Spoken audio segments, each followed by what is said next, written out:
Good Tuesday morning, everybody. I actually may be back with a live show on Friday. I'll let you know very soon. We will see. I got some goodies for you here. This is a power rankings video. Please like and subscribe. Almost at 620. I want to get to at least 625, but 650 by Halloween would be amazing. So please like and subscribe. Share with your friends. We'll be back full gear with both shows most likely next week. But I have some goodies for you in the meantime. Here's my power rankings.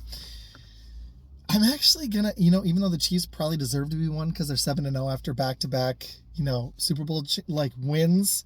I think the best team in football that would just I would think they would just beat them up seriously is the Lions. I do think that they should still try to replace Hutchinson, and you don't replace a Hutchinson. He had 7.5 sacks. You just don't do that. But they could bolster their pass rush, something I want the Packers to do because I think that's one of our weaknesses. More than anything, honestly, in the whole roster, except for fixing our special teams. But we got a kicker that can actually kick the ball now, so if we can just fix some of those other blunders. But about the Lions, what they did on Sunday, what did Goff have? 88 passing yards? It was something ridiculous. The dude didn't even throw for 100 yards, and they scored 52 points. Just against a defense that had actually been pretty good this season.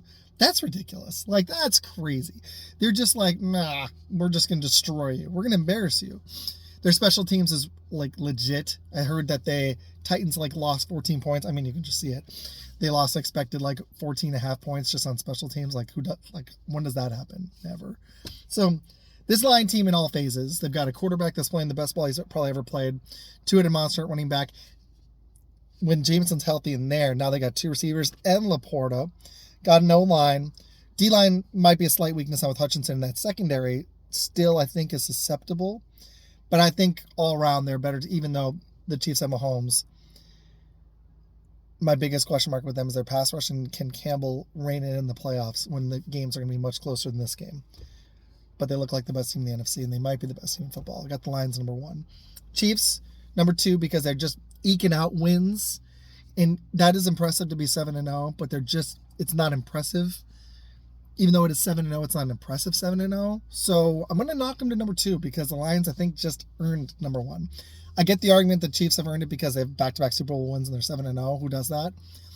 But counterpoint, I think right now the Lions are playing better. So that's why I've got the Chiefs at number 2. But being 7-0, just keep finding ways to win. Good for them. If they can figure out a way to get Worthy involved, Hopkins maybe gives them some production. I think he's a little over the hill. I don't think he's even nearly the receiver he was. But if they can find something there, something left, that could be really good for them. They need help at receiver. Number 3. This one's interesting because I see a few contenders here. And I want to put my Packers up this high, but the Ravens really didn't look good on Sunday. The Texans just keep eking out wins too, and we beat them, so I think the Packers are better than them. I guess I'm going to follow ESPN a little bit here. I'm going to go Bills at 3, just to be fair to my Packers, who didn't win that impressively on Sunday. They'll be 4. Bills are 3 because I really like what Keon Coleman's starting to do with Amari Cooper. Now you're starting to build a receiving core. And you got James Cook and you got Josh Allen, who's not turning the ball over. That's a scary proposition. A team that actually might be able to dethrone the Chiefs. Maybe if there was a team. There's only, I think, a couple in the AFC.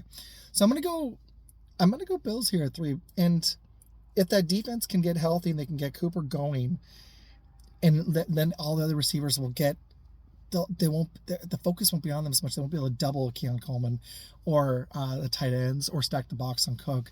It loosens up the rest of the offense having a receiver. It opens things up for everybody else. And Coleman's starting to look good. His first 100-yard receiving game, week 7, then he followed it up with 5 catches for 70 yards and a touchdown, that one-headed score against the Seahawks. And they beat up a Seahawks team that had a winning record on the season. So good for them. I like what I see. They're 5-2. I'm going to give them the 3 spot. And I think there's potential there if that defense gets better to really challenge the Chiefs. We'll find out. Even though they've been the Bills' kryptonite. I'm going to go Packers here for 6-2. Here's my concern with them. Can Love just stay healthy, man? Dang. And I love that he goes for the deep ball, but he's missing some underneath stuff. I got this from a coworker, said Reed, and some of the receivers underneath. I wish it wasn't always big play, even though I love that he can make those, because then that's going to lead to some more turnovers because teams are going to play against that. So I love that he's got the arm strength. I'm hoping Evan Williams gets healthy because I think he's key for us at safety. I want to see Cooper have more playing time. The defense just didn't look great in that second half at all. They just were outside of McKinney, and our defense gets takeaways, so that helps our offense out and gets them off the field. They're good at that, but the Jags had Lawrence had a field day. We played such soft coverage on that last drive. I'm so happy Willis came in and played effectively again. We got lucky to pull out a win there because we almost gave that game away. So I don't love that. Our run D needs to improve. Our pass D was way too soft. We've got to get a pass rush. We should be in the market for another pass rusher. I think Preston Smith has hit the end of the line. Maybe flip him for a pick, even though I know that weakens our pass rush to lose him, but I don't see much from him. Get Van Ness some more playing time. Go get somebody, man. Like, we've got to get pressure on the passer if we want this defense to really be this ball hawking D every week in the playoffs when we're going to need it. Because we're going to the playoffs, I think, at 6-2. I think it's pretty much a done deal. So we're almost the flip of last year's team. If we want to take that step and really challenge the Lions for supremacy in the NFC or San Fran or another team, then we've got to improve that pass rush. It's like Rashawn Gary or bust right now. We've got to improve it. So that's something that I think the Packers should do. Van Ness may take that step at some point. Wyatt's been out. That's hurt us. That could help too. But I think they need to bring another body in. I think that's a huge need for the Packers here. Okay. Let's go. I'm going to kind of zoom through the rest here. I'm going to go, even though I like the Texans, I'm going to go Ravens at 5. But here's what's scaring me. Even though Derrick Henry's awesome, he's almost 1,000 yards in the year. What's scaring me about them, and he's been amazing, is that secondary is not good. So they need to, they were down 2 corners, but they should never have lost to Cleveland regardless. Like, that's unacceptable. So they almost were out of the top 5, for real. They need to improve that secondary. They need Wiggins back. They may need to go get another body, kind of like the Packers do with their pass rush. I'm going to go Texans at 6. They are 6-2, but we beat them. I like what I'm seeing from them, but they're just kind of eking out wins. They got to get healthy. They got to get Nico Collins back. And when he's out, it's like really drags that offense down. And now they're out Diggs. So they're going to be down to Tank Dell against the Jets, I think, on Thursday night. That's going to be an interesting game. They need to pull that one out. But they've definitely got their division locked up. I'm going to go at 7. We're going to go to 10 really quick. I'm going to go... I don't love their D. But I'm going to go Commanders at 7. I'm impressed that they pulled out that win. I think this is a flexible one. They could drop or they could climb with a rookie QB. But I like the fact that they were able to pull off that Hail Mary. I like the fact they pulled off a win, even though it was lucky. Good for them. I like what I see. They're on the rise for sure. If that defense can continue to improve, they could even climb higher. So that's them at 7. Number 8, let's go. Yeah, I guess I'm going to go Pittsburgh Steelers here. Wilson's given them stability at quarterback, and I think that they have a pretty solid chance to take that division away from Baltimore. If that offense can just be halfway decent, TJ Watt can stay healthy.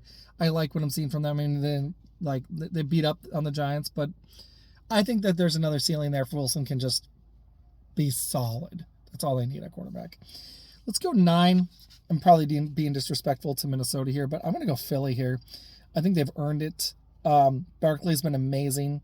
100+ scrimmage yards in 6 of his first 7 games. The third Eagle ever to do it. Man, he's ridiculous. It's helped take pressure off Hurts, who's been kind of struggling in that defense. That's where I'm at, but they've been just beating up people the last couple of weeks, so good for them. I don't buy the Vikings. I'm actually going to take them out of my top 10. I'm going to put the Falcons up here, even though they don't have much of a defense. They can sling it, and they just swept the Bucs, who I actually had a lot of respect for, so good for them. So Falcons at 10. I'm going to give honorable mention to the Bucs and Vikings and the Broncos, who are actually playing pretty good, and the Bears. They'll be my next up-and-coming teams. Please like and subscribe. I'll have plenty more stuff for you guys this week, including a long Packer preview for that Lions game, because that's going to be a good one. I'll see y'all soon. Please like and subscribe.